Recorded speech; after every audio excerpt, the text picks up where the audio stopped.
Again, everybody, Lance Russell and Dave Brown right along ringside. By golly, we're about ready to go with more big action. Thank you very much, and welcome to Georgia Championship Wrestling. I'm Gordon Soler, your host, and we have quite an hour in store for us. Hello, everyone, and welcome to Championship Wrestling at ringside. This is Vince McMahon, along with wrestling's only living legend, Bruno Sammartino. Welcome to this week's edition of Mid-South Wrestling Television. I'm your host, Boyd Pierce, another outstanding card. Hey, guys, and welcome back to the Regional Rasslin Podcast, where we talk the territories. I am Ray Russell, and this week we head back yet again to Georgia Championship Wrestling circa 1982. And in order to get it all done, get it all kicked off, we're going to welcome back on to Regional Rasslin. Please welcome back the one and only Mr. Jammie Jam Lord. Jammie, welcome back to the program. Hey, it's great to be back, Ray. As I always say, I've been chomping at the bit to jump in and talk some more Georgia wrestling. It was not that long ago that we recorded an episode, but I've been trying to get some things going here, and it's been a great time thus far. We've already closed out 2 whole months here in 1982. Feels like we're really moving along. Kicking off the month of March this week, and the first day of March, of course, is March 1st. Jackson, Georgia. Not familiar with that city. I also don't have results, but again, we like to keep all the bases covered here. So we are going to move on, Jammie. We're going to look at the house show results for the first week of Georgia. In March 1982, Americus, Georgia.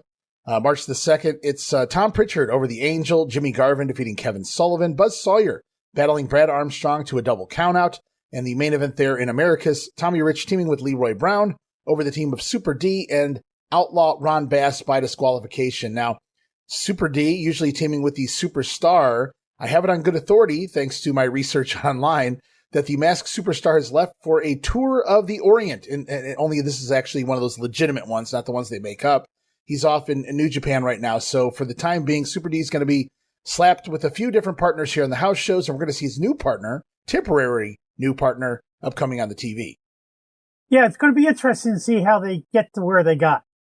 Absolutely. And we're going to get there in just a moment, but we got more house shows to get through real quick, including Columbus, Georgia, March the 3rd, Municipal Auditorium. Tom Prichard over Tommy Rogers. That had to be a fun opener. Ted Oates over Rick Harris. Kevin Sullivan teaming with Buzz Sawyer, defeating Brad Armstrong and Leroy Brown. Ron Bass over Jimmy Garvin by pinfall. And the Wildfire Tommy Rich defeating Super Destroyer by disqualification here in Columbus, Georgia. Now, we got a couple more shows here this week. March the 4th in Cummings, Georgia. On the card, Andre the Giant part of the school, or part of the show there in the junior high school. And March the 5th in Piedmont, Alabama. No results there, so very light on the results this week moving into TV. But we kind of look, we see, the Superstar's gone for now. He's off for the next, I believe, 6 weeks or so over in Japan. He will return. Spoiler alert there, guys. But what do you make of these cards here? We're kind of seeing Ron Bass moving up the card, working in these semi-main events right now. Yeah, they still have the connection between Bass Sullivan and Buzz Sawyer, so they're kind of pushing them as like one of the main event or as the main eventers on a lot of these house shows right now. Right. And, they come through Columbus, Georgia, which is one of their bigger cities there in the state. But then we see Andre pop up in Cummings, Georgia the following day. So it's got to be Andre just passing through and taking a booking, boss. You have to think, at a junior high school at that. Can you imagine what the kids from a junior high school thought of Andre the Giant in 1982? It's one thing to see him walk into an arena. Yes. Where you're not really that close unless you paid the money up front. But here you're sitting in the 5th row of a bleacher and Andre's walking out in front of you and he's like eye level with you. Yeah, I was going to say literally and figuratively larger than life, watching Andre the Giant walk out for an adult much. I remember going to a WWF event in 1993 and seeing the Giant Gonzalez from near close enough, right? So I can only imagine what it was like to see Andre the Giant just kind of walk through the crowd and head to the ring there, especially for the little kids, like you pointed out. So very cool, though. Andre stopping through at Cummings, Georgia on the 4th. The 5th, no results in Piedmont, Alabama. So we move on to the 6th, and we head back to WTBS Studios for some more Georgia Championship Wrestling.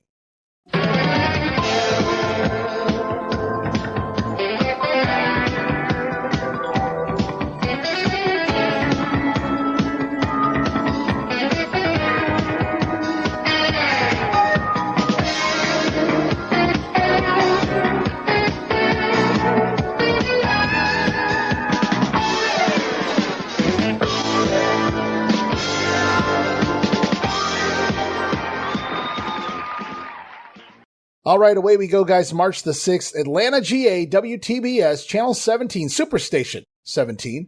And the host, as always, Gordon Soley, along with Roddy Piper. Now, this week, guys, if you go on YouTube, you'll find that we don't have the full episode. In fact, we don't have much of this episode at all. So I didn't really upload my version. There is a version out there, thanks to Chris Zellner, I do believe, has about just 6 minutes of this episode, but it's all Angle.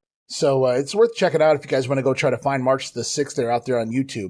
We did put up the following week, and we'll talk about that when we get there March the 13th TV. But right now we're going to kind of run through some of the match results, but then we're going to talk about a couple of angles that took place on the show as well, Jammie. Some really fun stuff upcoming. Oh, yeah, absolutely. And you know, I got to give him hell. I got to give Mr. Strassler hell for not having this recorded for us. Knowing him, he probably used it as a blank that week. I don't know what Harold might have been doing something fun. You never really know what was going on, but you know, I forgive him based on all of the episodes he has put out for us. I'll keep retro thanking him for back in 1981, 82, recording all these great episodes of the Georgia program. This week is not one of them. At least we can't find it anyway. On the card, though, Ron Fuller over Chick Donovan, Big John Studd now arriving in the territory over Rick Benefield.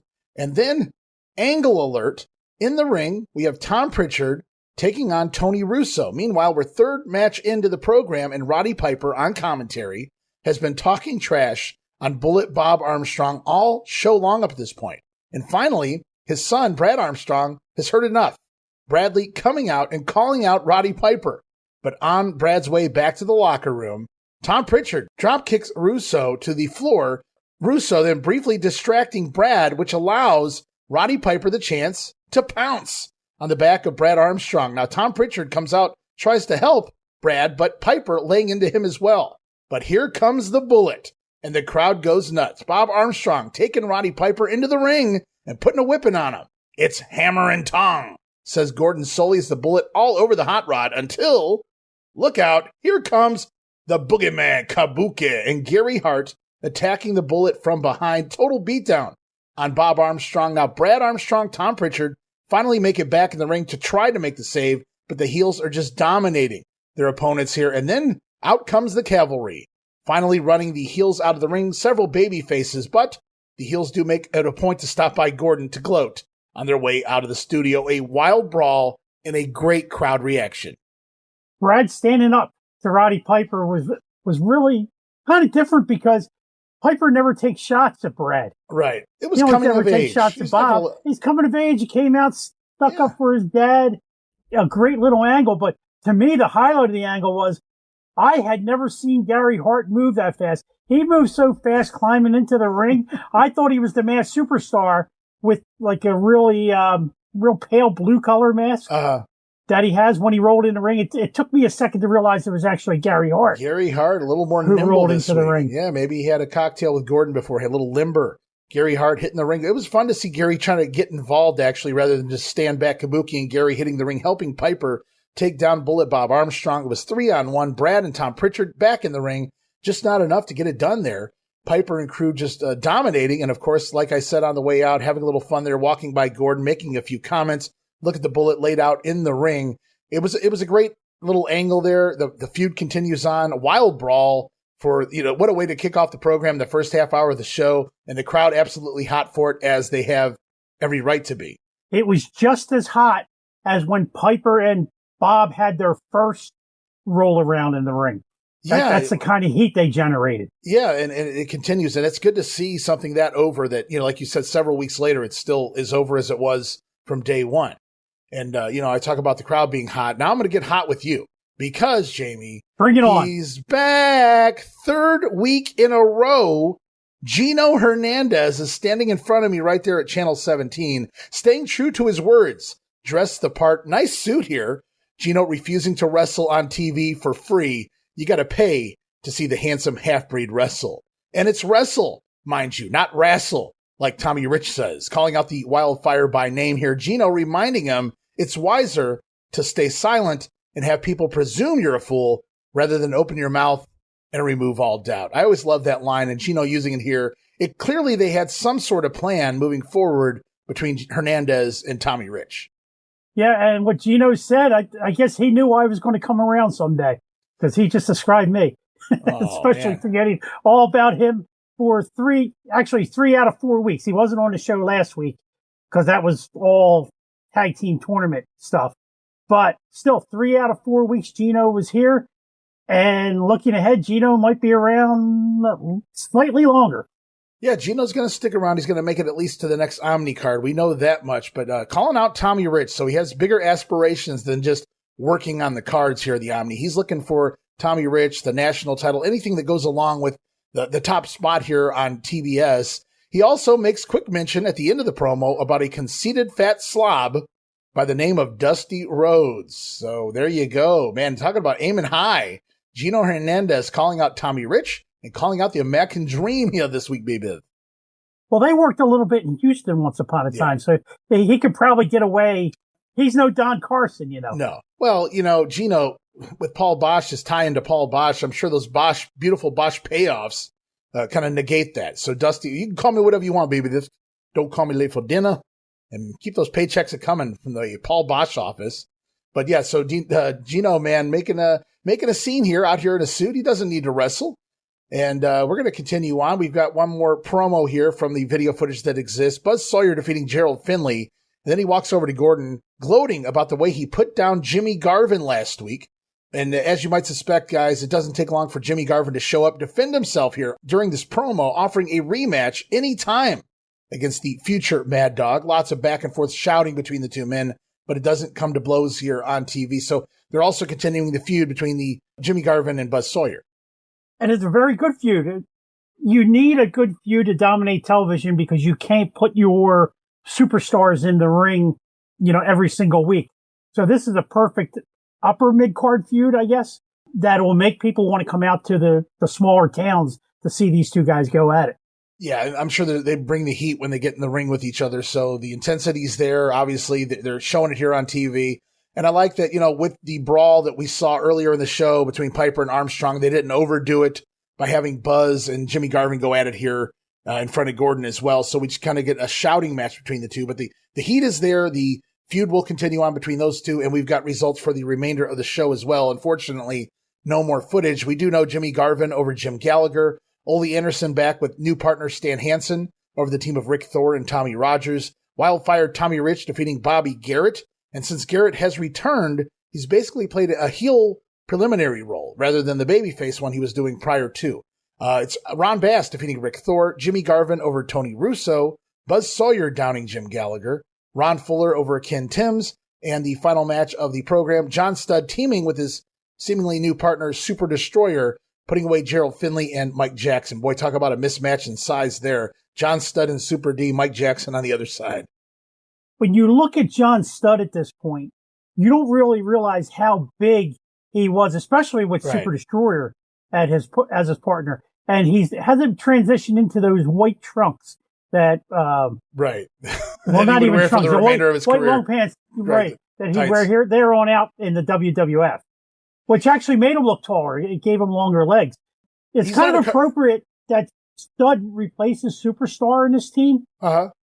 Because remember, a year or two before this, maybe 3 years, John Studd's the Masked Superstar 2 in Mid-Atlantic. Oh, that's a good call. Yes, Superstar was teaming with Studd at once. Studd also worked as an executioner under the hood, so he had experience in that role. But yeah, John Studd hasn't found the HGH yet, so he's kind of slender, you know, for his size, which also is misleading for his height at this point. Also, he moves around. Well, we'll get to that. We've got more TV coming, and we're going to look at what John Studd can do in the ring here just a couple years before he kind of falls off the wagon as far as his wrestling ability goes. So there, when he becomes a giant, if you will. But right now, we're going to continue on. Got some house show results for you guys.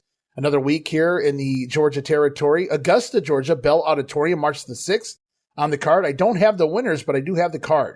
Kevin Sullivan and Buzz Sawyer versus Tommy Rich and Jimmy Garvin. Ricky Harris and Chick Donovan versus the Armstrongs. The Oates brothers teaming up. All right. Ted and Jerry versus Super D and Ron Bass. Ole Anderson and Stan Hansen versus Ron Fuller and Big Red. These were quote-unquote national tag title tournament matches, by the way. We'll talk a little bit more about that in a minute. Also, Ole versus Tommy Rich one-on-one to kind of sell the tickets there at the Bell Auditorium. So they're talking about a national tag title tournament, which is peculiar because Super D is teaming with Ron Bass. We know that Super D is going to wind up with another partner in regards to holding the titles here by the time we get to TV. Maybe it's under NWA World Tag Team title rules, where it's just a one-night tournament there, but not exactly for the belts. I see. So rather than regional, it's citywide here in Georgia for the national Citywide, yeah. Okay, well, I say it's just a cheap way to sell some tickets, but that's my opinion anyway. We're going to continue on March the 7th, Chattanooga Memorial Auditorium there in Tennessee. Tom Prichard over Chick Donovan. Big Red here over Ricky Harris. The Armstrongs teaming up to defeat Kevin Sullivan and Buzz Sawyer. And Ron Bass defeating Jimmy Garvin in a bull rope match. We talked about Garvin and Buzz Sawyer's feud on TV, but Garvin's also been working Ron Bass on some of these cards, especially the ones missing Tommy Rich.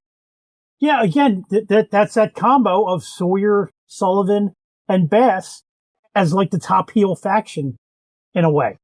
Yeah, I mean, obviously we got some bigger names that come through, pass through, but these guys are here every week right now as Sullivan, Sawyer, and Bass, and we see them both in the headline matches. Sullivan and Sawyer versus the Armstrongs, and Bass working Jimmy Garvin. You get your gimmick, the bull rope match, no doubt some bleeding being had there in Chattanooga, so I'm sure the fans enjoyed that one. Yeah, a little bit, maybe. It's also March the 7th, Marietta, Georgia, Cobb County Civic Center. Going to see Tom Prichard over Chick Donovan, Brad Armstrong defeating Ricky Harris, Super D over Big Red, Bob Armstrong downing Kevin Sullivan, and in the main event, Andre coming to town, Andre the Giant and Marietta teaming with Jimmy Garvin over Ron Bass and Buzz Sawyer by DQ. Andre and Jimmy Garvin, you can add that to the bingo card of teams I never knew existed, but I should know Andre teamed with just about everyone. Yeah, at one time or another. I'll bet he teamed with Buzz Sawyer in Florida once upon a time. I'm sure he's teamed, like I said, with pretty much everybody at some point, and Andre and Jimmy Garvin scoring the win only by disqualification. So we move on March the 8th, Charleston, West Virginia, the Civic Center. Brad Armstrong over Ricky Harris. Wrestling 2 in town. Hey! There he is, defeating Buzz Sawyer. Jimmy Garvin battling Kevin Sullivan to a draw. It's Bob Armstrong and Michael Hayes in town. Charleston's got a few guys driving up for this one. Michael Hayes and Bob Armstrong are scoring a win over Ron Bass and Super Destroyer by disqualification. Main event. Wow, we kind of pulled some stops out here for West Virginia. Tommy Rich defeating Harley Race in the main here in Charleston. So we see some familiar names, but not so much here at this point in time. We see Wrestling 2 coming through, Michael Hayes coming back for tonight, and Harley Race passing through here for the show in West Virginia. Yeah, really surprised at Hayes and Race, but hey, a payday's a payday, and I don't think Michael Hayes was probably doing much at that time. He wasn't even in Alabama yet, or he's just getting ready to start Alabama. Somewhere around that point in time, yeah. So I'm not sure if Michael's there or not or what's going on, but I do know that this show here, Charleston, on March the 8th, marks the beginning of their very first week in the Northern End Tour, the full week tour heading into West Virginia, Michigan, and Ohio. So this is a very important and big week there for Ole Anderson and crew as far as being the promoter, the booker, the talent, and getting paid, because they're going to start selling out and doing really well in a lot of these arenas because they're coming to new towns. And this is their first sample week, and it all started in Charleston, and it moves on the following day, March the 9th in Lansing. Mr. Wrestling 2 over Ricky Harris. Kevin Sullivan defeating Jim Garvin. It's the Armstrongs over Ron Bass and Buzz Sawyer. Harley Race stays on the card over Michael Hayes. Wow, Harley Race and Michael Hayes. That's a interesting matchup. Tommy Rich also defeating the Super Destroyer there in Lansing. Yeah, nice money to be made on that card, and actually this whole tour. Yeah, and you can see with the Northern End, they're using some guys they don't usually use right now, at least anyway, on the roster, and not down in the Georgia cities either, but these guys making the drive up. And, you know, we see it in Columbus where they stack the deck. You know, obviously Andre the Giant, Dusty Rhodes, we saw Bill Watts, guys like that in the past. I'm not saying that these shows are that stacked, but they're obviously bringing in some outside talent to help bolster the show. I mean, Wrestling 2 is out here opening the show again, March the 10th, Grand Rapids, Michigan. Wrestling 2 over Ricky Harris. Kevin Sullivan defeating Jim Garvin. It's the Armstrongs over Super D and Buzz Sawyer. Michael Hayes over Ron Bass by disqualification. And this time again, Tommy Rich beating Harley Race. So we move on to, I guess this would be maybe Thursday, March the 11th, Toledo, Ohio Sports Arena. Jimmy Garvin over Ricky Harris. Brad Armstrong battling Kevin Sullivan to a draw. Buzz Sawyer over Michael Hayes. Well, get me out of town, says Michael. Bob Armstrong over at Ron Bass. Main event, going to see Wrestling 2 here, headlining in Toledo with Tommy Rich by his side. taking on and defeating Harley Race and Super Destroyer. That was a fun, different match. Yeah, absolutely. Because I don't know when they started doing syndication up in these towns, because they always did get the TBS shows. But I wouldn't be surprised if on these syndicated shows they may have had a little mail-in thing like, tell us who your favorite wrestlers are, or something like that. Or maybe it's just going by strictly whatever fan mail they had gotten in from those areas. Thus, they reached out to Harley Race and Michael Hayes to come up to do the Northern Tour.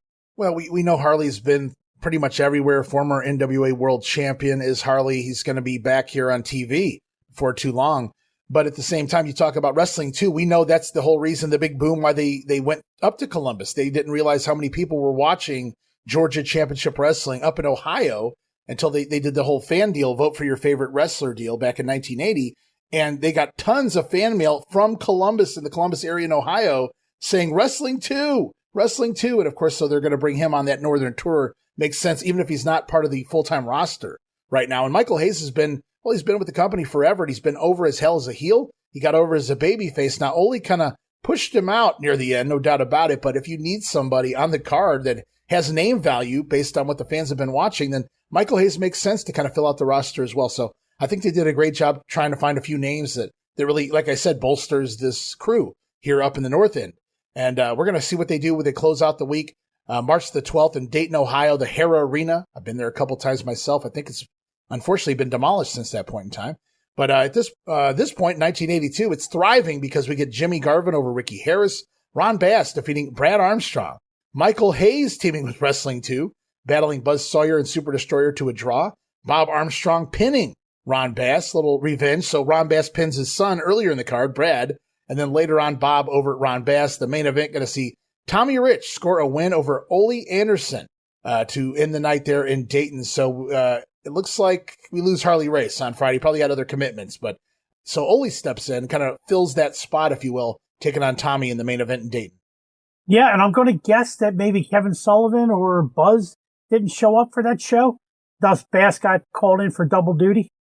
Well, that makes sense too. Yeah, Bass working two spots. Yeah, that kind of caught me off guard, but at least they told a story with it. He beats Brad the younger or Bob the elder, who scores the win, gets the revenge for the Armstrong family before the night concludes.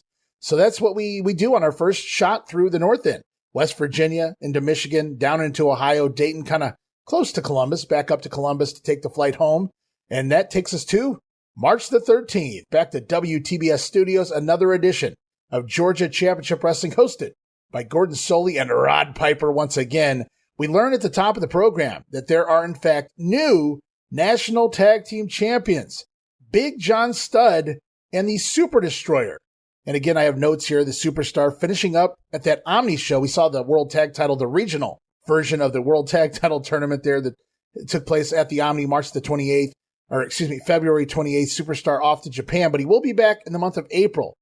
But for now, the title simply handed to Studd. Now, we saw them kind of tease there was some sort of a tournament. That never really happened. We didn't see an actual tournament play out. They don't even explain how they won the belts. Basically, what they did was they gave Superstars into the belt to John Studd.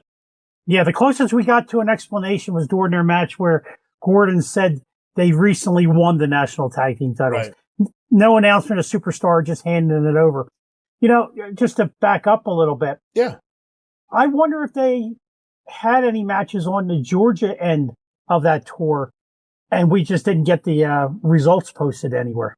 You know, as I was reading them, I was wondering that myself, but I noticed that when Freddie Miller was covering those cities several weeks ago, he never mentioned any other cities on those days. Now, they could have been just promoting the Northern Tour, but as I looked at the roster as well, if you did have shows in Georgia that week, they would have been very light. All of the main stars are part of that. You know, obviously they're trying to sell out those new arenas. So I'm not sure if we had results in Georgia that week or not. Very good question. I'll look into that because I'm a little curious what they were doing. Yeah, I mean, they could have had guys like Tommy Rogers and, you know, the Timms brothers and a lot of the lower talent working those shows. And maybe having Bob Armstrong, since he only worked the one show up north, maybe he could have headlined. Yeah, I don't those know. other shows. It's I'm just throwing it out there as a possibility. It's something to look into, certainly with like I said, the beginnings of these Northern tours, because you don't know, what you're going to get when you walk into that stuff. But Ole Anderson, obviously up there kind of making sure everything is working properly. He finally has to work the final night of that tour with Tommy Rich, but we're back here on TV. We're back down in Georgia. We know what's going on here on WTBS in the studios, and we get a replay from last week, the Piper Armstrong Kabuki brawl in the ring we talked about. Had a great time. Last week did the fans here in the TBS studios. We're going to see what happens this week because we have the full episode available to you right now, youtube.com/WrestlingGrenade. And we go back to the studio after the replay from last week's beatdown. Roddy Piper and Gary Hart. As Piper loves that Gary Hart is a man of his word, sending Kabuki and even Gary himself to save the poor Hot Rod from being attacked by what he called a half a dozen bodies, blaming Brad Armstrong for creating the situation last week. Gordon says, well, you guys may be jovial right now, but there's a special surprise coming their way later today. And it's a big surprise. I can't wait to get to it. Yeah, it's a big surprise. It's a giant. No, I'm not going to go there. It's going to be fun though. I can't wait till we get to that segment. But it's fun because Roddy Piper, Gary Hart, telling their version of what happened. Oh, you saved me, Gary. I was back jumped by a half a dozen guys. Of course, it was Piper who attacked Brad and held his own against Bob in the ring, of course. And then obviously Kabuki, Gary Hart added to the mix, and we get a 3-on-1 for a little bit there. But in this situation, it was a half a dozen bodies attacking the Hot Rod, of course. So he needed the help. And blaming Brad Armstrong for creating the situation, which I can't really argue. No, not at all. We get a fun little preliminary match here, if you will. Rick Harris taking on Tommy Rogers right out of the gate. Roddy Piper on commentary, though. He's got to ask Gordon, a little curious. Piper wants to know what's Gordon's big surprise for later today. But when the time is right, Sully says he will explain. Meanwhile, the match gets going. Referee for hour number 1, Nick Patrick, is Tommy Rogers using his agility and speed for some surprise near falls throughout the entire match. Ricky Harris battling back each time with his brawling and his power style. Rogers is going to go for a sunset flip, not once, not twice, 3 times in the same match, with Piper trying to cover it up, explaining the monotony, if you will, of the fact that he says Tommy Rogers has been practicing that move, and basically that's why he's using it so often. He's just learning the move recently here. So Piper trying to cover the fact that maybe a green Tommy Rogers doing the same move, a little too much in the same matchup. Yeah, Piper also slid in commentary here that it's obvious Tommy Rogers has been watching Roddy Piper tapes. Well, he's been on a roll with that lately. Everybody's been watching Roddy Piper tapes, it would seem. I think this is the 3rd time I've heard that in the last month here on TV with a different wrestler. Meanwhile, in the ring, Rick Harris sidesteps a charge and slings Tommy Rogers over the top rope, drawing a disqualification. Match goes 4 minutes and 43 seconds. And the way Tommy hit the ropes, I wasn't sure if it was completely intentional or not, but Rogers does return to the ring, fires up, drop kicks Harris out of the ring. But he gets the DQ victory here, being thrown over the top rope. Kind of a weird finish for 2 underneath guys. And again, I'm not so sure Tommy was supposed to go over the top rope, especially given a finish we're going to see later here in the same program. Now, I agree with you. And I remember this match from back when I did watch this one in its entirety back in the day. Okay. This is one of my favorite episodes. And I had said to myself way back then that I don't think he was supposed to have gone over in that instance. And then years later, thinking about it now, it makes sense that he probably wasn't because of the way he, as you said, fired up when he came back in the ring. Right. And they went for another minute or so of action. I mean, a great matchup putting those 2 guys who are going to become somebody within a couple of years. No, totally. It was fun to see 2 of the underneath guys getting some TV time against each other. They had a fun little TV match. It didn't go super long. They gave them about 5 minutes, though, and that's really all they needed. And again, with the DQ, the going over the top rope, referee right in front of the official, Nick Patrick had no choice but to call the DQ if you wanted to remain competent, especially under Ole's guidance, right? You call it as you see it out there.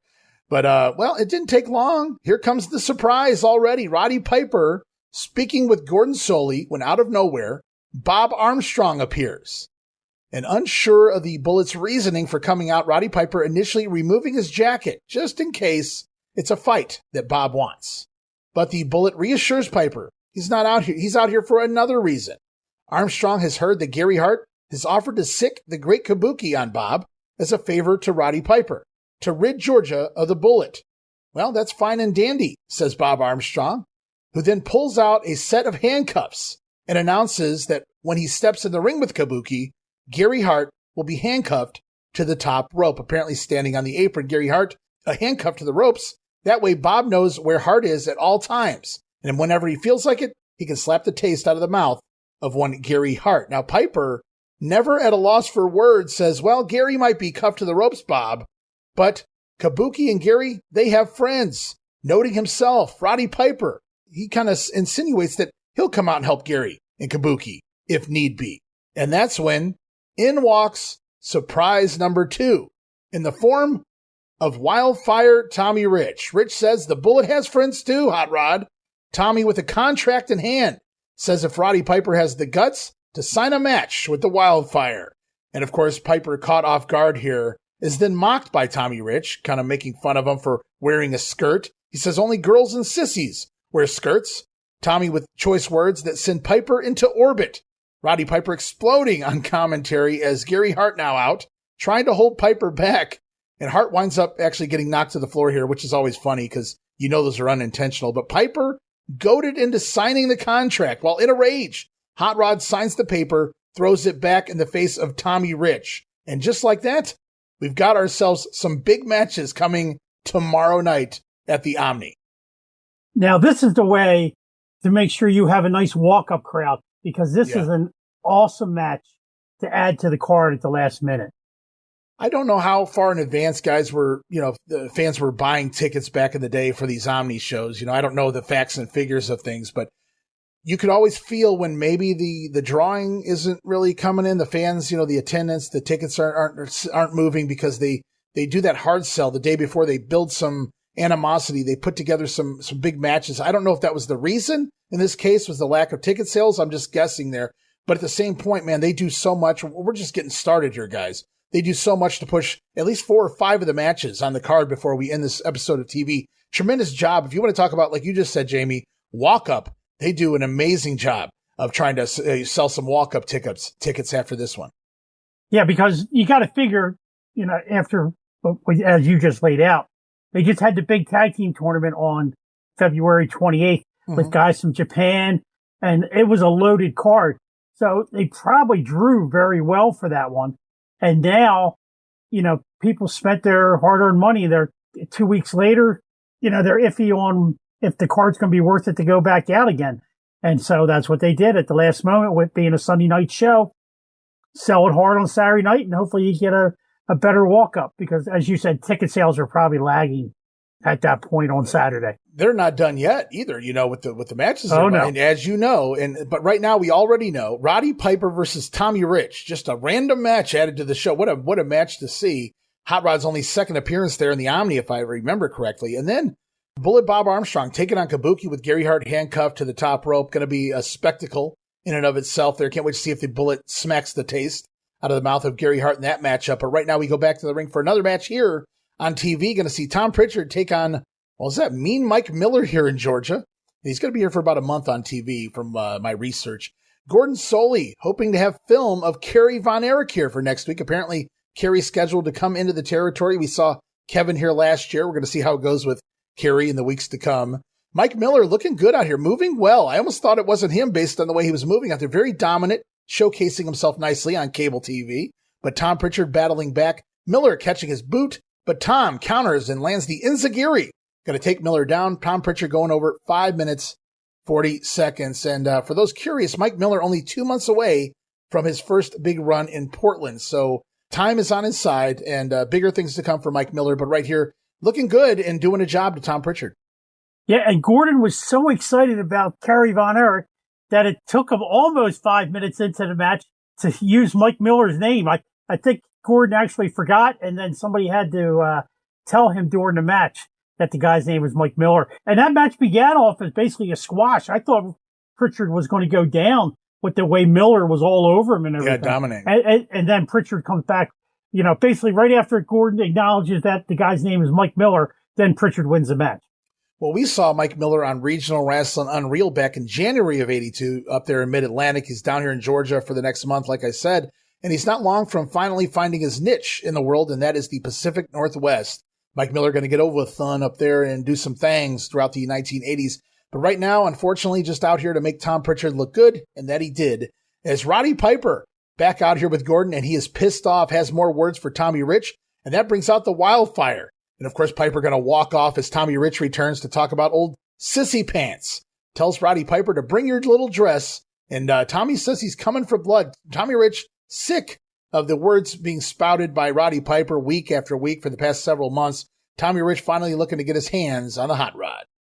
I can't wait for this matchup. But, when I was watching it, I was really shocked here. Roddy Piper is going to take on the number one baby face in the territory. So that even elevates Piper up higher. And Piper's on fire this show, whether it be his interviews or his commentary. Right. Because his commentary on each match is like next level this week.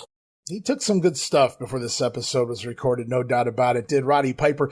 It's I'd want to liken it, not necessarily exactly the same way, but you remember when they did the Hogan and Goldberg match, and they announced it on Thunder for Nitro, and you giving it away on free TV, and it was like no bill, but it was like a big time match that everybody wanted to see. They sold out the Georgia Dome. They popped a rating.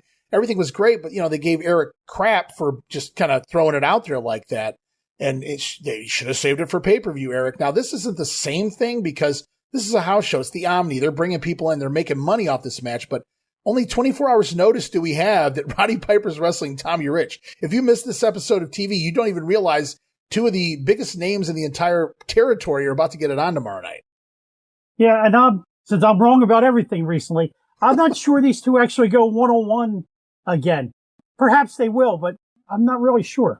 It just feels like, I hate to say it, but kind of like a placeholder match while they're figuring out what these guys are going to do this week. Because Bob's working Kabuki, so Bob can't really work Roddy Piper again. Meanwhile, Tommy Rich is not really necessarily feuding with one particular guy at this moment, and they need a big match. So there you go, Tommy Rich and Roddy Piper. They're just laying there on your sheet. Okay, well, we'll throw these guys in there. I hate to say it like that because what a match it is.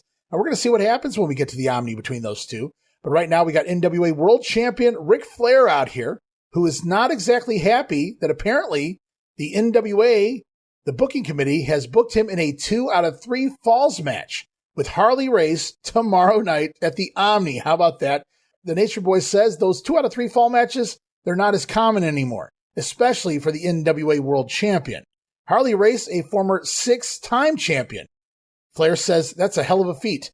But Rick, he doesn't expect, I love this, Ric Flair says, I don't expect to be a 6-time champion, but I'm willing to pay the price to be the longest champion of all time, calling himself the franchise of the NWA, Ric Flair. And I had to get a kick out of the fact that Flair said, I don't expect to ever reach the aspirations of a 6-time champion. Yeah, he blows that out of the water, doesn't he?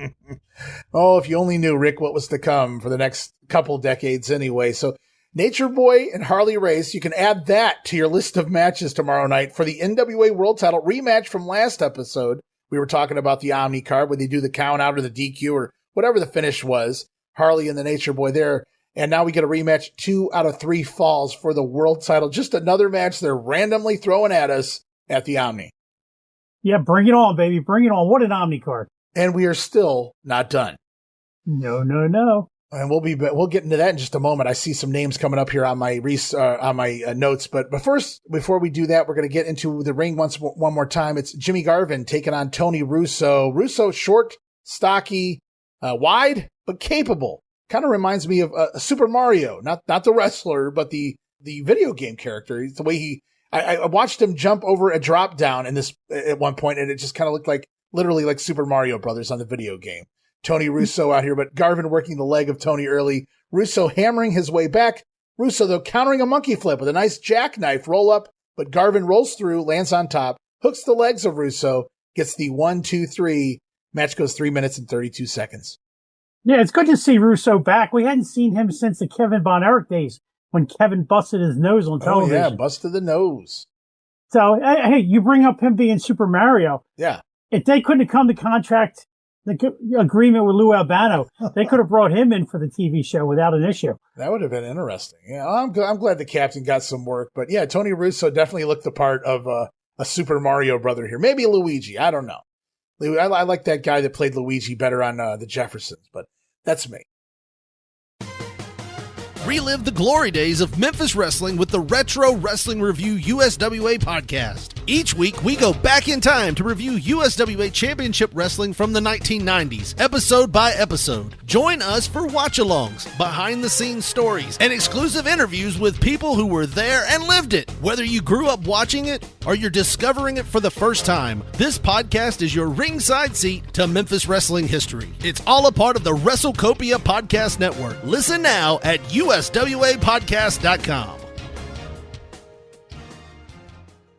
Hey guys, Ray Russell here, curator of the WrestleCopia Podcast Network, inviting you guys to listen to many of the programs here as part of the WrestleCopia brand, including, but not limited to, the Wrestling Memory Grenade, currently covering the 1988 and the WWF project.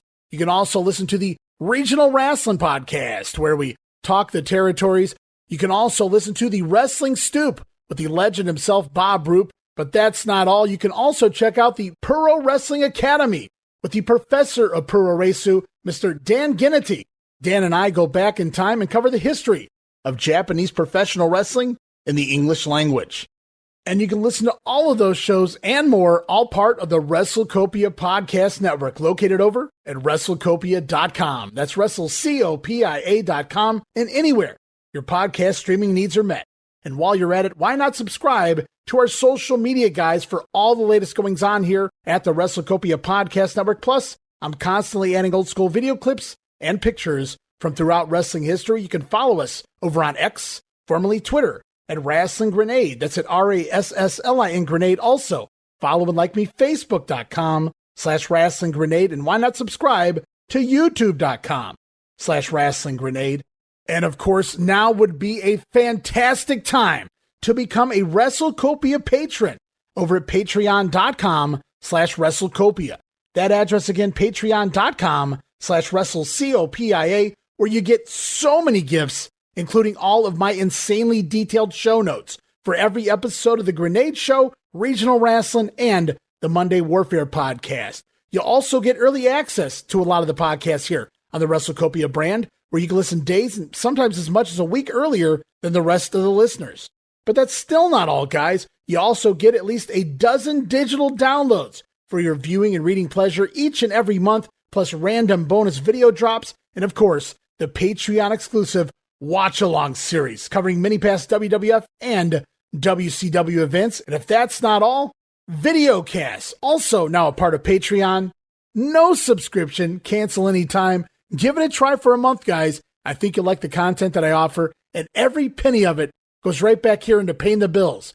So if you're looking to support that next up-and-coming podcast brand, please consider making it WrestleCopia. Help me pay some of the bills to keep the WrestleCopia Podcast Network and all of the great shows here up and running for the months and the years to come.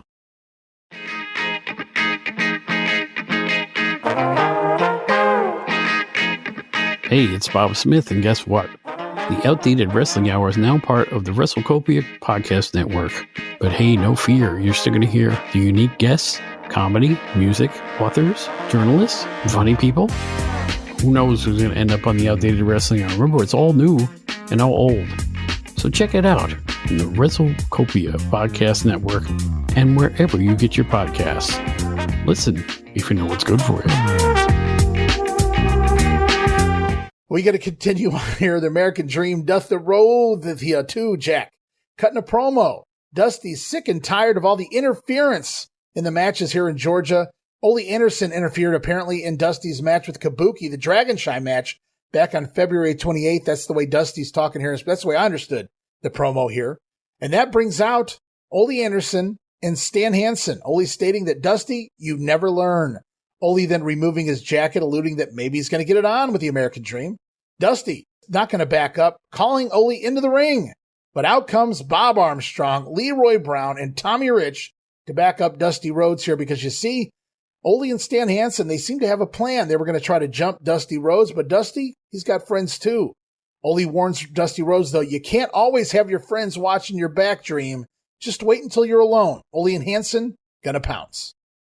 Yeah, so, Dusty plays the same game. He's got his posse behind him. They were sitting back there just waiting just in case something happened. And something happened, and then they didn't pull the trigger on it. Well, Ole, a true heel's heel. He's not even going to let you think that he's an honest man. He's warning Dusty, we can't wait until you're alone because, yeah, we're going to back jump you. We're going to double team you. We're going to maim you. American Dream. Ole Anderson, one of the dirtiest players in the game of all time. And we're going to see him in the ring right now. 6-man tag team action. And it's going to be Ole Anderson and partner Stan Hansen teaming with Terry Funk. Well, that's random. Terry Funk is here in studio with Ole and Stan Hansen. What a 6-man team that is. Taking on Ken Timms, Jose Medina, and Manny the Samoan. Not familiar with him, but we do get some action getting going here. And holy shit, you talk about just a clubbering time here. Ole and Hansen beating down, doing what they do best. Terry Funk coming in, doing Terry Funk type things. Pile driver on Jose Medina by the Funker as well. Stan Hansen landing a backbreaker on this particular Samoan. Ole mauling Medina at that point. Hansen distracting Nick Patrick, while Ole puts Medina in a full Nelson so Terry Funk can sneak in for a cheap shot. But, unbelievably, Jose Medina ducks and Terry nails Ole Anderson. Wow. Down goes Ole, and Medina wisely jumps on top, covers Ole for 1, 2. Anderson kicks out. Ole, pissed off, flings Medina over the top rope for the intentional disqualification. So the job guy's going to go over here in 4 minutes and 40 seconds. Let's talk about the match. Well, Ole, number one, Ole should have did the job. He's the booker. He should have did the 1, 2, 3 instead of having the DQ. But where the hell did they dig Terry Funk up from? Gordon, not one moment in the show, mentioned that Terry Funk was going to be there. That's right. As their partner. This just goes to show you what a generational wrestler Terry Funk was. He doesn't even need to be on television or in Georgia every week. He can just pop in for a 6-man match here, and everybody knows the Terry Funk story because he's been in and out of Georgia so much and every place else around the country. You see him on TV, you know who Terry Funk is. He doesn't need a re-explanation like when Ron Bass came in, you had to explain Ron Bass was here 10 years ago. Right. You don't have to do that. Everybody knows who Terry Funk is. And it's kind of like a dream 6-man tag match. Yeah. Terry was one of the trainers of Stan Hansen. So you got student and teacher together again. And you knew they were just going to beat the hell out of these guys. But here Funk accidentally hits Ole. Ole goes down and now the action begins. Yeah, if you thought the match was the action, you guys ain't seen nothing yet. So you talked about this insane trio, Funk, Hansen, Ole Anderson. I mean, if I'm one of the job guys walking in that day and I'm looking on the wall and I see that's my opponent, I go, holy shit, that's a pretty big deal. And, with something that big, you have to believe there's more to the story than meets the eye. And that there is. Terry Funk accidentally hitting his partner, Ole Anderson here. Ole upset, humiliated, being hit on TV like that, and a job guy jumping on top and getting a 2 count even. Ole has enough of that, tosses the job guy over the top rope. Medina out to the floor, drawing in the DQ, which is why, again, I thought that Tommy Rogers finish, after watching this one, certainly wasn't the originally planned finish for the Harris-Rogers match, because Ole out here doing the same thing intentionally, no doubt throwing Medina out of the ring, picking up the disqualification. I'm with you. I think a pinfall would have made this even more fun, what's about to happen after the matchup. But here we go, guys. The bout ends. The heels lose by disqualification, thanks to Ole. Meanwhile, Anderson more interested in confronting Terry Funk than winning the match. Terry, though, like a man apologizing to Ole, but Anderson slaps him. Wow, slapping Terry Funk, who tries to let cooler heads prevail. Again, Terry Funk apologizes to Anderson, and again, Ole slaps him. And now we see that familiar Terry Funk face come out. He's riled up, but Terry thinks for a moment, okay, I hit you, you hit me, now we're even. So Terry Funk stepping back, offering his hand, a handshake to Ole Anderson, but Ole says, fuck that. Ole Anderson unloads and blasts Terry Funk across the face there with a big punch, and the brawl is on. Terry Funk and Ole Anderson going at it here. And unbelievable, right here, the brawl is on. Stan Hansen, though, from behind, look out, the job guys in that were part of the match, trying to help Terry Funk out. But Hansen single-handedly taking out all of the job guys, and referee Scrappy McGowan out here as well. And then it's Ole and Hansen just beating the tar out of Terry Funk, beating him down like a pair of buzzsaws heading into the commercial break. What an angle. Terry Funk decks Ole during the match. Ole unforgiving. Funker saying, I'm sorry.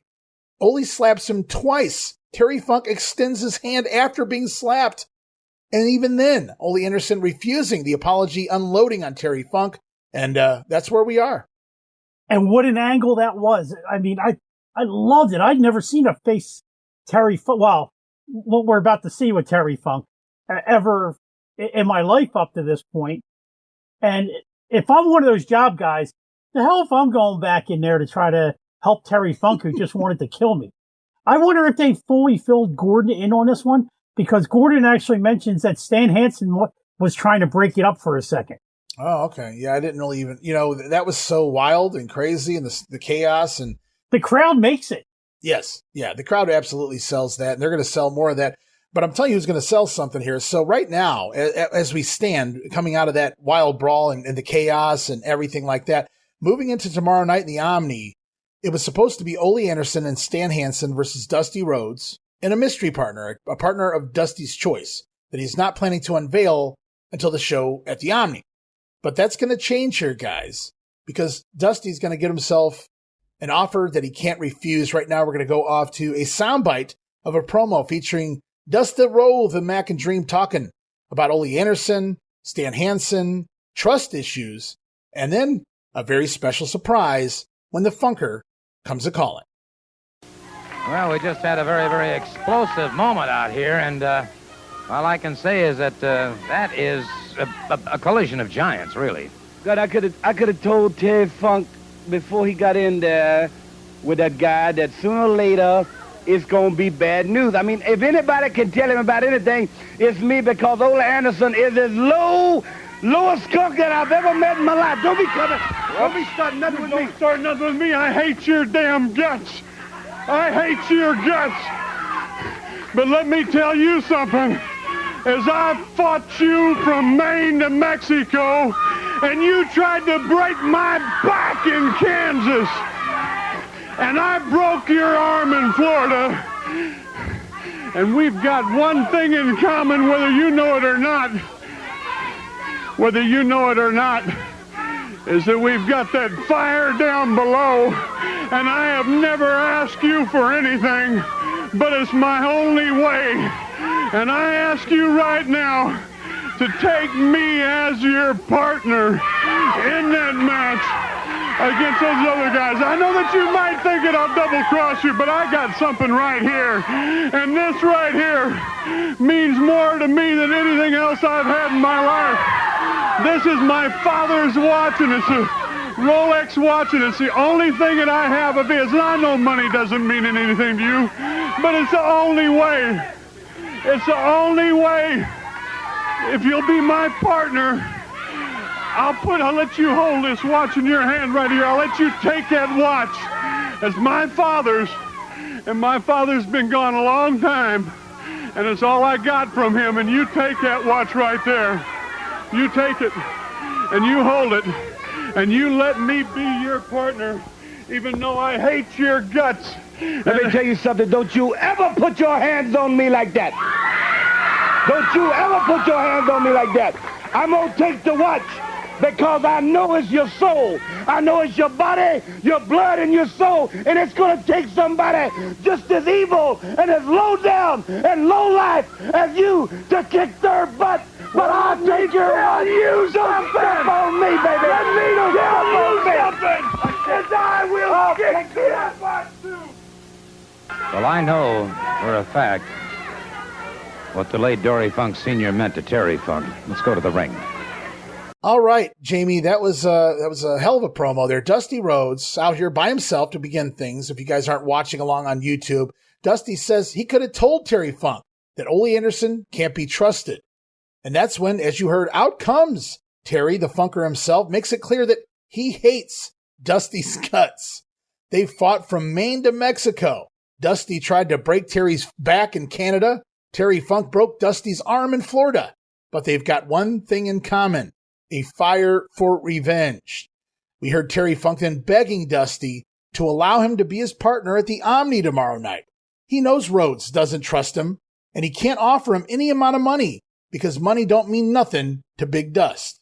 But instead, Terry Funk pulling out his daddy's watch, a Rolex, once worn by Dory Funk Sr., the only piece of Terry's father he has left. Funk offering to put his father's watch up as collateral to be Dusty Rhodes' partner tomorrow night. He says Dusty can hold the watch until after the match. That way you can trust me, Dusty. Rhodes getting in Terry's face, but accepting the offer. He's going to hold that watch because he knows it's going to take someone as evil and low down as Terry Funk as his partner to beat the likes of Stan Hansen and Ole Anderson. And the Funker with some language there to close it out that's bleeped out, classic Terry Funk. But Dusty says he knows the watch is Terry's soul. Gordon Soley knows what Dory Sr. meant to Terry as well. I wrote, what an angle. Ole's got some good shit cooking right now here in Georgia. And it's a shame it was for the last-minute walk-up sales, because imagine if they'd have had a week or two to build this, yeah. To build this, and maybe even have another angle next week to lead into it. I mean, this was, even me in 1982, Jamie Ward, I'd been getting the magazines for a couple years. Mm-hmm. And one of the, in 79, I got the magazine about Dusty Rhodes winning the NWA title, and then Terry Funk jumping him and breaking his arm. And so Dusty lost it back a few days later. So I understood about the rivalry between these two guys and how much they actually hated each other. And what a shock to see them end up teaming. But you can see also Dusty has kind of learned from his mistakes, because we're now almost 2 years removed from Ole turning on him in the cage. So while he's going to trust Terry, he doesn't totally trust Terry. I mean, as far as Dusty knows, that's just some watch that he just grabbed out of Gordon Soley's locker. Well, it could have been anybody. It could have been anybody's watch, but hey, what a great angle. And that one has always stuck with me. Mm-hmm. And it was also one of my dad's two favorite angles of all time, with another one that we will reach later on this year with a handful of quarters.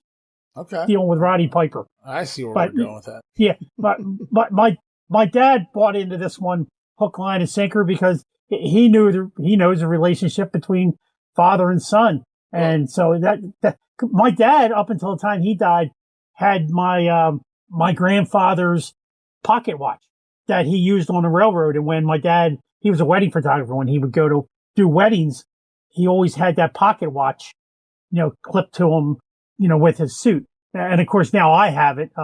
It no longer works, but I understand the sentiment behind it. So my dad bought into this hook, line, and sinker. Well, very compelling. Great storytelling here. The backstory, the issues between Funk and Dusty goes on forever. Dusty, though, putting over Terry Funk's father, Dory Sr., he knows that watch is Terry's soul.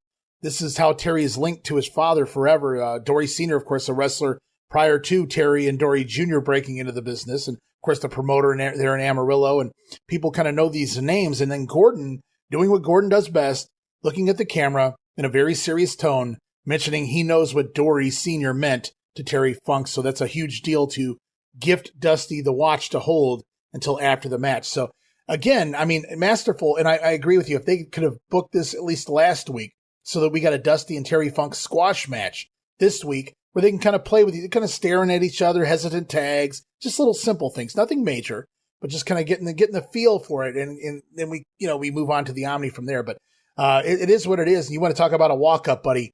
We're in hour number 1 still, and we've just built 4 matches for the Omni tomorrow night. And my God, that's all I need to be there. I mean, talk about one of the biggest cards we were talking about last time with all the names that were in town for that big tag title tournament, Flair versus Harley Race and things of that nature. This is equally as big to me because the storytelling in just one episode, 1 hour of this episode of TV. I mean, we've got more to come, guys. We've got another hour of TV as we continue on here with this program. Brad Armstrong taking on Bobby Garrett. Lots of arm work in this match by Bradley, but the finish is going to see Armstrong fire up, finish off Bobby Garrett with a running crossbody. 5 minutes and 32 seconds. Bobby Garrett's back out here. He's been working the baby faces more this time around. But it also looks like while he was away, he wasn't necessarily working out. Bobby Garrett's got a little bit of chub on him now. I agree with that 100%, because the last time he was through, I actually thought they could have given him a push. Yeah, he looked the part. Buck Brannigan would have made a great tag team, a year ago. Lower card, kind of like an Oates Brothers type deal. Mm-hmm. But yeah, this time around, he looks like he's just trying to get himself back into wrestling shape right now. Ring shape is where Bobby Garrett's headed. But for the time being, losing to Brad Armstrong here in hour number 1. We're also going to hear from Ole Anderson and Stan Hansen. They're back to talk. Dusty Rhodes, who now apparently has Terry Funk as his partner for tomorrow night in the Omni. Well, Stan and Ole says, who cares about a stupid old watch? They want anybody and everybody. They don't fear the team of Dusty Rhodes and Terry Funk. They accept the challenge, and they'll be there tomorrow night. That's some badass heels right there, Jammie. Oh, absolutely. And always a dick. I'm sorry. You just look at his face. Always a dick. And, and he had to be in real life. How Bob Roop actually got along with him or anybody got along with him in real life, it has to be tough. Now, I did meet Ole once, and he was a very nice, cordial gentleman. To move into modern times, I wonder if this is where The Rock got that idea about giving Cody Dusty's watch. Originally, it was supposed to go somewhere, but in typical Rock fashion, kind of like the John Cena turn, it went nowhere.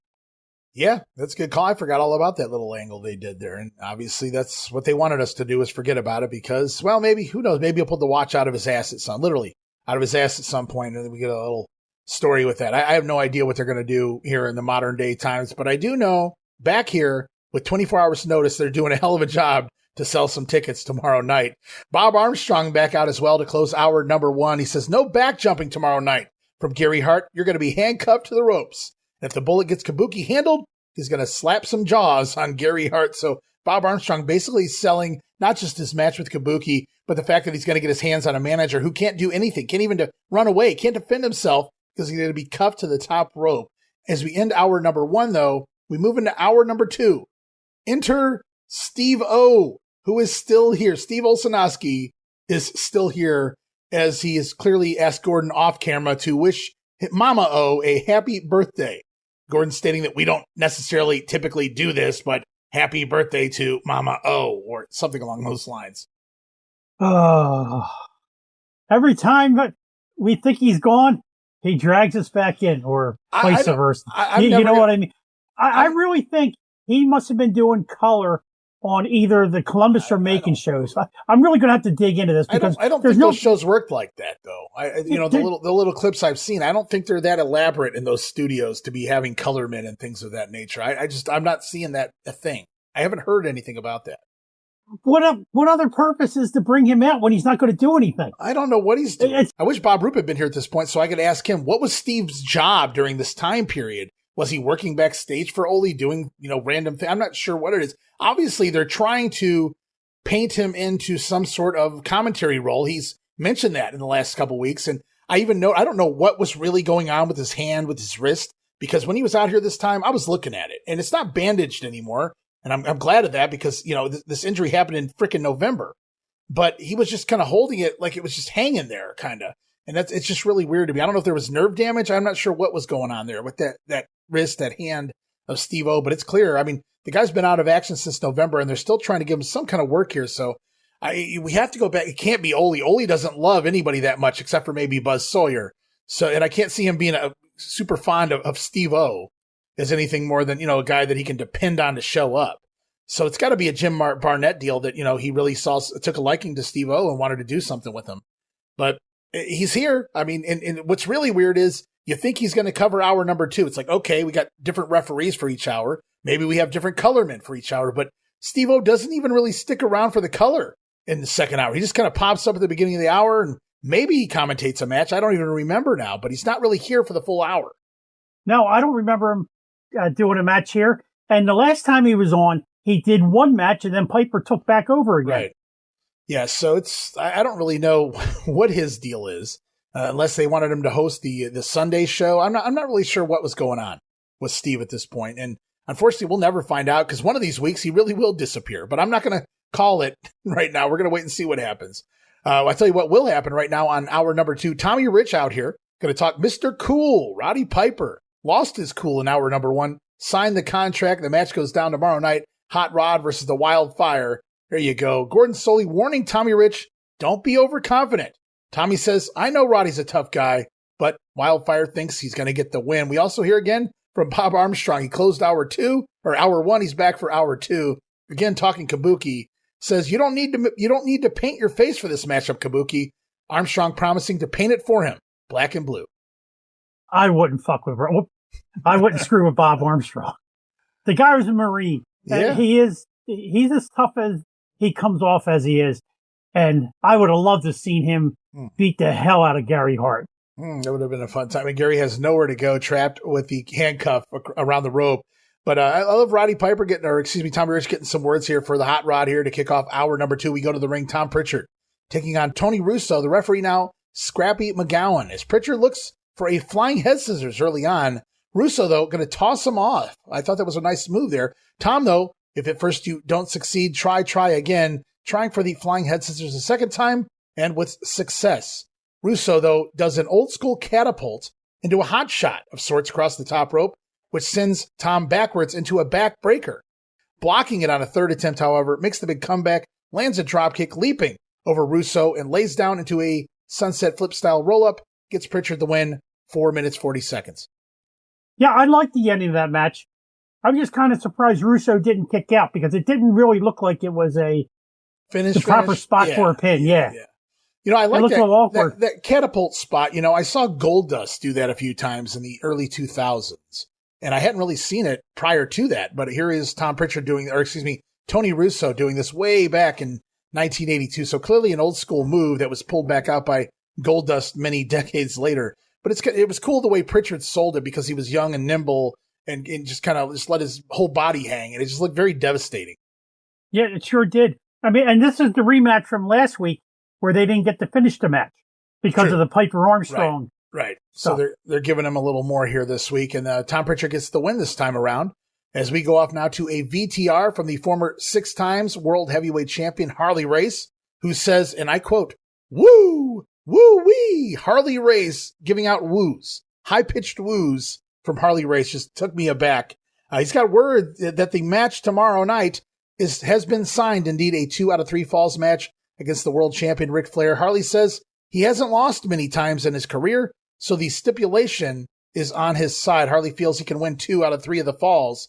Ric Flair barely made it through 1 fall last time, says Harley. Imagine what 3 falls will do to the Nature Boy. Good promo here from Harley Race, and we get another woo at the end, which is just very uncharacteristic.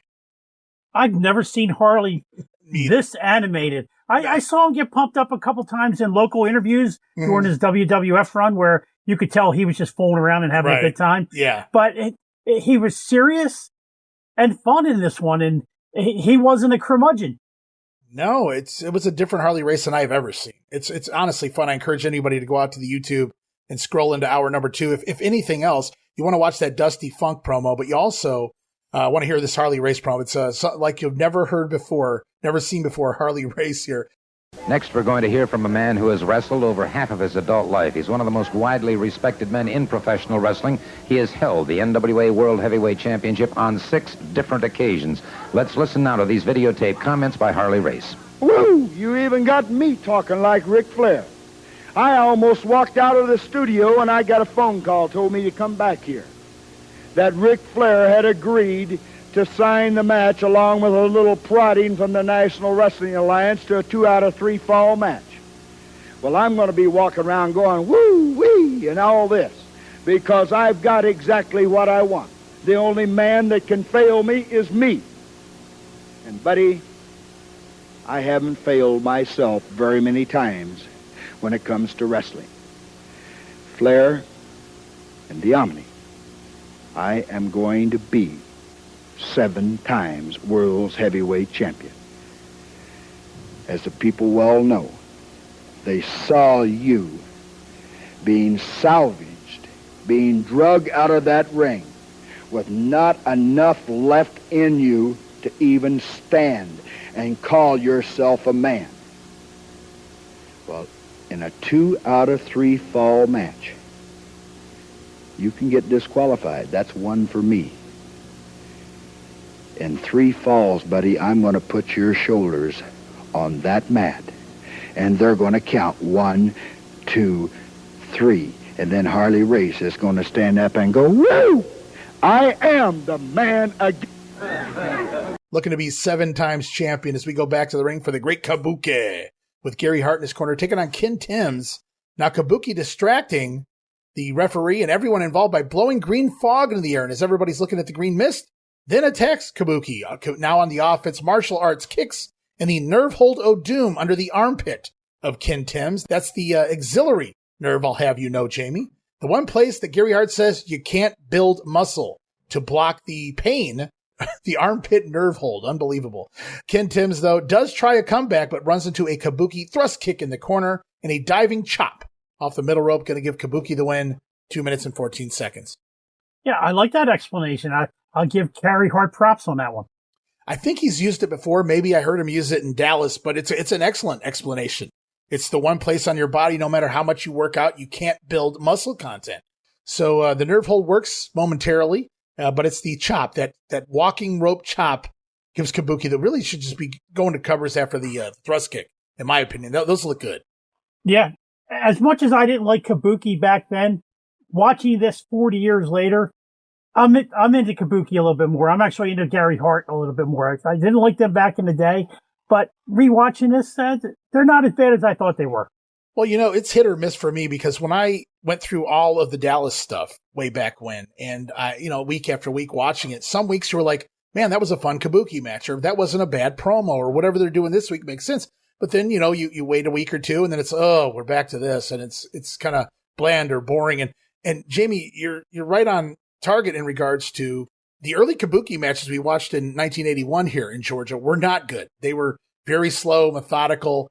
This is Kabuki more trying to pick up steam a little bit, using a lot more of his thrust kicks and things, which is really all he was good for besides the mist. So I thought he did okay out here, and they kept the match short. They were going a little longer last year. And this year, they know exactly what they need. A couple minutes in and out, Kabuki gets the win. We even hear from Gary Hart after the matchup. Gary stating that Bob Armstrong will look into the eyes of the boogeyman tomorrow night. Only then will he realize that he is wrestling the devil.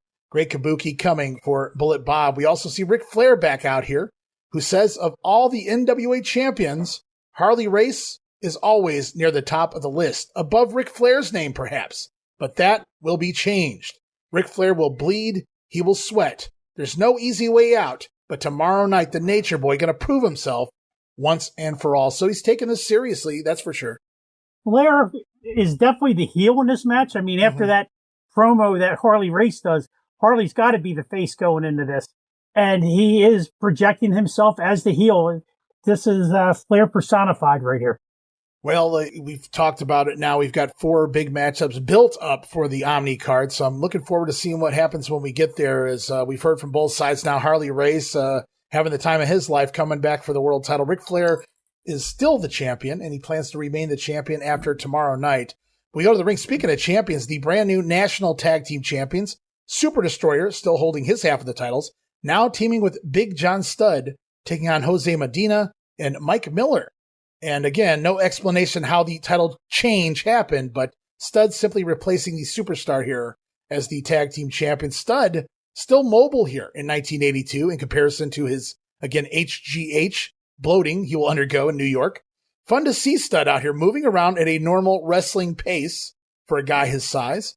Not bloated quite yet. Super D with a nice drop kick at one point in his own right for a guy his size. High knee to Jose Medina from Super D, but Studd wants to finish him off with that over-the-shoulder backbreaker. Gets the submission win, 4 minutes, 12 seconds. They probably picked the wrong opponent in Mike Miller to be in there. I would think that you'd want to get these guys' size over, right, and you'd have another smaller guy there instead of Miller, because Miller doesn't make them look as big. However, on the other hand, you see them manhandling a opponent closer to their size, goes to show you exactly how powerful these two guys are. And they make it clear as they exit the studio, do Studd and Super D, as they walk past Gordon. They don't get any interview time, but they offer to take on all challengers on their way back to the dressing room. So they're looking for all the teams, babyface and heel, this new tandem of Studd and Super D. We then also hear from the returning Dusty Rhodes back here in hour number 2. He talks about a warlike situation, says it can create some strange allies. Dusty Rhodes didn't disclose his original mystery partner for tomorrow night, but he will still be around after this match, no matter what happens with Hansen, Anderson, and even Terry Funk. Dusty Rhodes again warning Terry, when he's down and out, when he sees Ole Anderson, you better bring the fire. Dusty Rhodes tells Terry he better get up and kick Ole's butt, or Dusty's going to kick Ole, Stan, and Terry's. And Dusty has his man just waiting to come out if Terry does cross him. Yeah, that's the best, the key line there, and we'll talk about that. Dusty very fired up here. Great promo, encouraging, if you will, Terry Funk in a way to bring the fight, bring the fire to Ole Anderson. You better come to fight. And it's going to be a long night here when these two teams get in the ring. But yeah, Dusty's going to, I think he's still got another promo here when he talks about his mystery partner, his original mystery partner. So we'll get to that in just a moment. But we go to the ring again. World Junior Champion Les Thornton here this week, taking on Bobby Garrett. Pretzel twisting time in the ring. Thornton all over the mat. Poor Bobby. Nice one-arm backbreaker, though, going to put it in. Les Thornton going over at 422. Yeah, the salty one wins again. And this time worked a kind of a bigger opponent than what he usually does. Yeah, he does, of course, the World Junior Champion, but I don't think Thornton, Matt, cares what size you are. We've seen Les out here working some Brad Armstrongs, guys of that nature, so it's been a little more bland, some of the offense. This week, with Bobby Garrett in the ring, he took his time punishing him, like I said, with a lot of pretzel twisting. So that was always fun to see there when Les Thornton got in the ring, the man of 1,000 holds. So Les Thornton out here having a great match, as always, in the ring, but we heard Dusty. Well, Terry Funk is back out to respond. He's said a lot of bad things about Big Dust in the past, but he knows he's tougher than shoe leather and meaner than a rattlesnake. Tomorrow night, Ole and Stan Hansen will pay.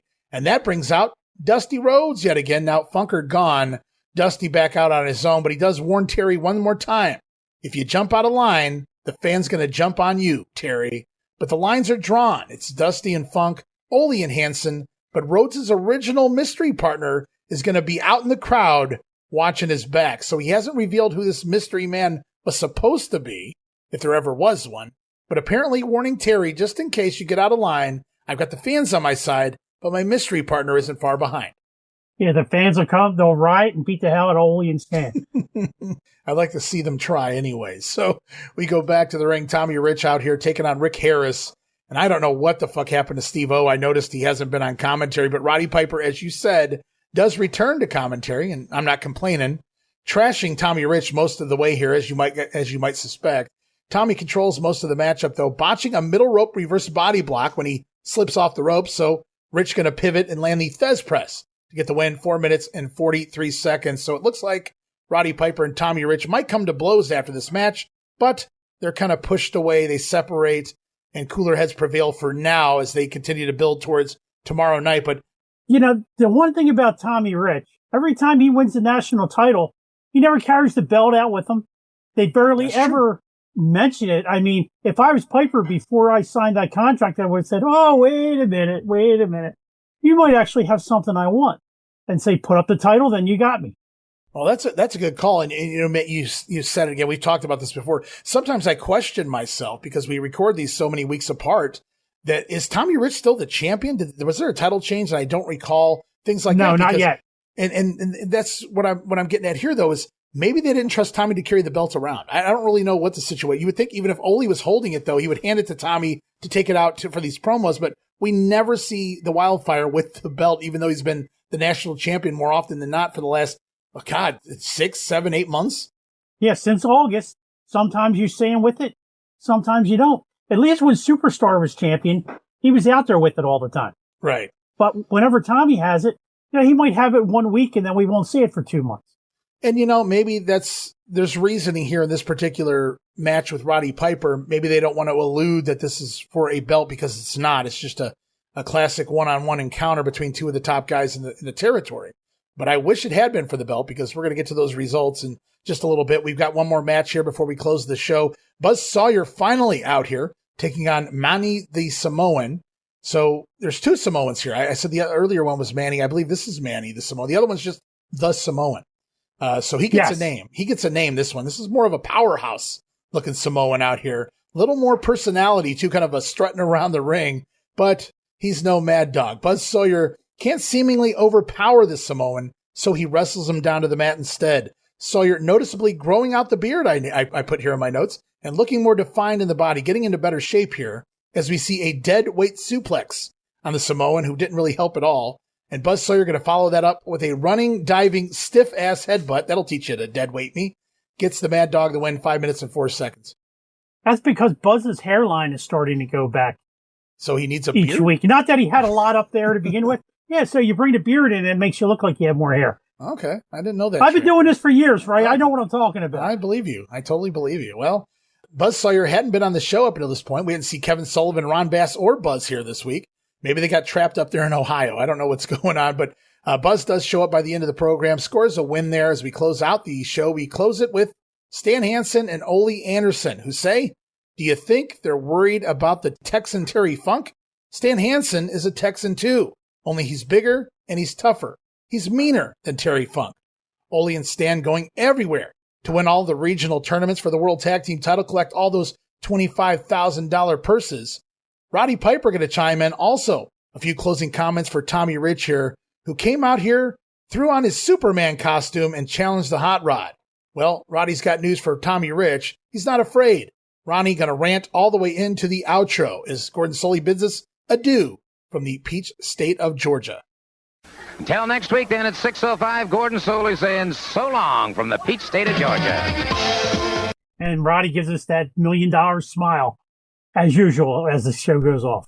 And, of course, the hard sells there from Ole and Stan for their big tag match. Roddy Piper has some closing words for Wildfire. We've got some big matches upcoming in Atlanta at the Omni, but earlier that day, March the 14th, Chattanooga, Tennessee, Memorial Auditorium. It's Tom Prichard over Rick Harris, Brad Armstrong defeating Kevin Sullivan, Super D over Jimmy Garvin, Brad Armstrong scoring a win over Buzz Sawyer, and Tommy Rich teaming with Bob Armstrong over Roddy Piper and Kabuki on a DQ. Okay, not the best finish you could wish for, but man, what a tag team match that is. Of course, these guys going to separate into singles matches against those two later in the Omni, but what a great way to kick off the weekend there in Chattanooga.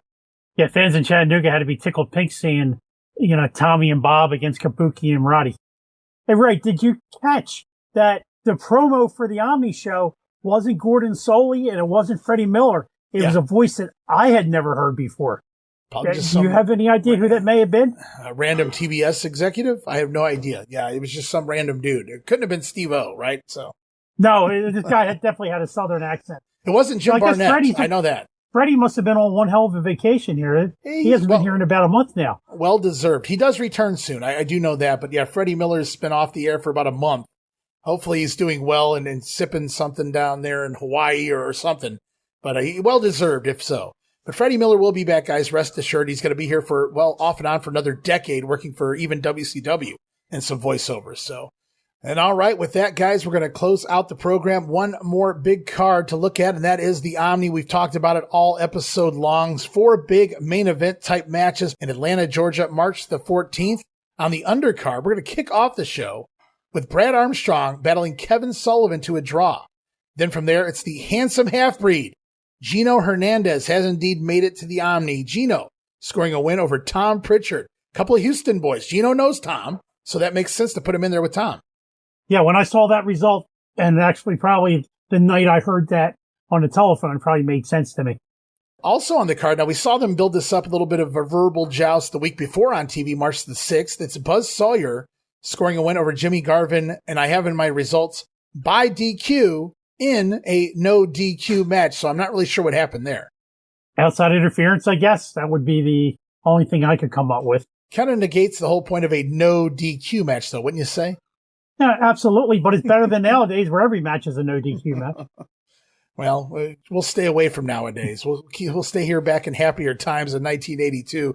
Happier times. Yeah, the new national tag team champions, Super Destroyer and Big John Studd, scoring a win over Leroy Brown and Brad Armstrong. Originally announced it was Leroy and Big Red here. Unfortunately, Red a no-go for the Omni, so Brad stepping in, working double duty, and they do the job to John Studd and Super Destroyer. Also, as promised, as built, Gary Hart cuffed to the top rope, while Bob Armstrong picks up a victory over the Great Kabuki on a disqualification. So I'm thinking maybe Gary Hart got uncuffed at some point. Maybe there was a Roddy Piper interference. I don't know what happened here, but Armstrong going to get the DQ win. Or maybe some powder in the face. Or a green fog. Imagine Gary Hart blowing some green fog. That would be great. Well, he certainly was around Kabuki enough to learn how to do it properly anyway.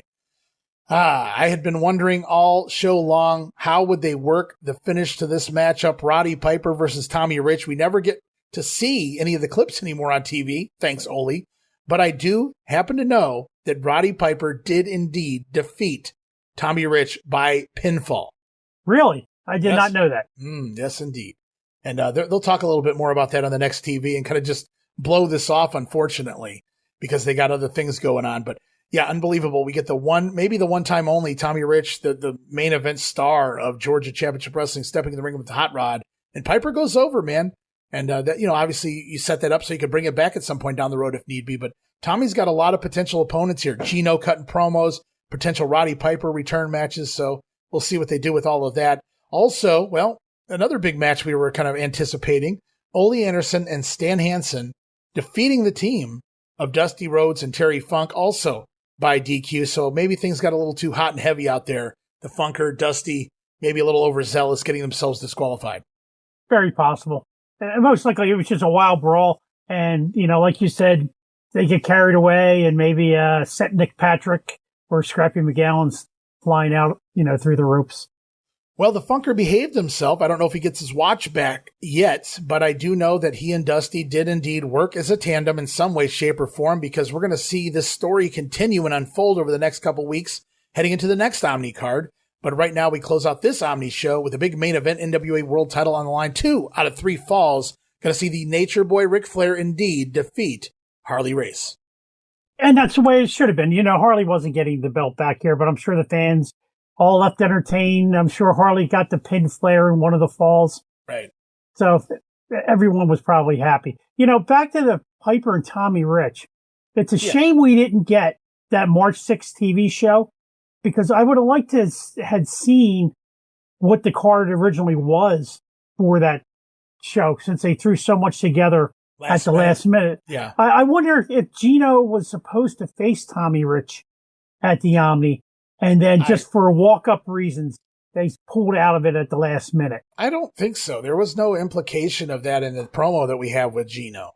It just seemed like he was still getting built up. It makes sense to put him in there with someone like a Tom Prichard first, because he really hadn't been put to that level of main eventing just yet. Now, I don't think that they had any idea they were doing Roddy Piper at that point either. But, I think that's a little bit much at this point in time to have just thrown Gino, thrusted him right up in there without any confrontation on TV whatsoever. It just felt like Gino wasn't there yet. It was still in warning mode. I'm coming for you, Tommy, to have been just a week out. But I'm not really sure what they would have done at that point or what they were announcing. So, we may never know. Time will tell. But that's going to wrap it up here this week, guys, for Regional Rasslin. Another 2 weeks of Georgia Championship Wrestling in the books here into the middle of March 1982. Jammie, I want to thank you so much for doing this with me. I know you've got some other shows coming out. You can tell the people about it now. Yeah, you can catch me almost every week. You can catch me on the Other Ship podcast, along with Michael Herrick, Drew Samuels, Chris Spiker, and William Merriweather. Most of the time, we are talking wrestling, but every now and then we will talk food. Drew likes to host the shows about music. They did Yacht Rock a few weeks ago, and Mike, Bill, and myself are going to be reviewing the Fantastic Four and Superman coming up sometime between now and Labor Day, maybe shortly after Labor Day. Okay. That one will come out. All right. Sounds like a good time. As always, a mixture of pop culture there and the Other Ship world. And, of course, you guys got to check out Regional Rasslin Unreal. Jammie's been my guest each and every time. Might not even be it. Maybe a permanent co-host if it keeps up like this, Jammie. But Regional Rasslin Unreal, part of the ultimate tier over at patreon.com/WrestleCopia. Of course, we have the VIP Superfan tier, the All Access tier, an affordable tier for everybody there at Patreon. We always have so many gifts for you guys. Lots of great video casts going on right now. But one of my favorites, Regional Rasslin Unreal. I know your favorite too, Jammie. We get to kick back and watch some old school wrestling and talk about the history, what was going on at the time, but also have some fun and just it's a watch along format for everybody out there curious to kind of go. And it's a video for me and Jammie sitting there just having a great time covering old school. Yeah, it's like sitting at the bar watching wrestling and just talking about what's going on. I love doing that one. I may love that more than doing the Georgia shows with you. Even though I love Georgia, don't get me wrong, but I really love the relaxed atmosphere that the two, you and I, have when we watch that show. Yeah, and it's not just commentary over what we're seeing on the screen. We add a ton of context as to what was going on at the time, behind the scenes, what led into what we were watching, what's going to come out of what we're watching, and things of that nature. So we've got a ton of stuff up from Southwest to Dallas, Mid-South, Crockett. We've been covering all the different regions right now, getting ready to decide which one or two we're going to start with, really, when we pick it apart week by week. So it's been a fun time. Looking forward to doing more of those. We got an AWA one dropping. Might already be out by the time this comes out. So go check those out, guys. I think we have at least 8 Regional Rasslin Unreeled shows already up and more to come. But for right now, we're going to wrap things up, guys, this week here on Regional Rasslin. Again, Jammie, thank you so much for being here. Well, thanks for having me again, Ray. I'm here anytime you need me. I'm old and retired.